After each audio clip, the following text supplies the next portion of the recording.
Le Forum économique mondial de Davos, ce sont des conférences, des rencontres, des débats et des délégations qui depuis des années se servent de cette station de ski comme d'une vitrine. À chaque pays, sa maison. Et voici celle de la Russie, ou plutôt celle qu'occupait la délégation russe avant la guerre en Ukraine. Cette année, la maison de Russie est devenue la maison des crimes de guerre de la Russie.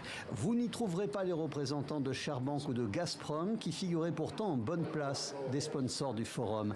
Mais ceci, la guerre en Ukraine, au jour le jour, avec ses ravages, ses visages et ses paysages de désolation. 4863 photos, toutes minutieusement vérifiées et répertoriées avant d'être projetées. Nous nous tenons ici dans ce qui était autrefois la maison russe, où la Russie présentait ce qu'elle avait de mieux à offrir au monde.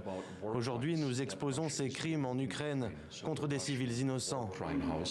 Et comme il s'agit à Davos d'un forum économique, l'Ukraine a aussi aujourd'hui fait entendre ses arguments dans ce domaine.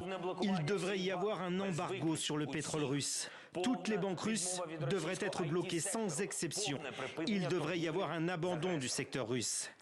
Il ne devrait y avoir aucun commerce avec la Russie.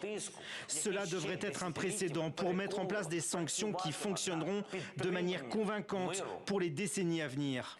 Les responsables du forum de Davos avaient dans un premier temps affirmé que leur rendez-vous était susceptible de rapprocher Moscou et Kiev. Peine perdue. Aucun homme d'État, aucun oligarque, aucun chef d'entreprise, aucun grain de caviar russe ne sera vu au forum jusqu'à nouvel ordre.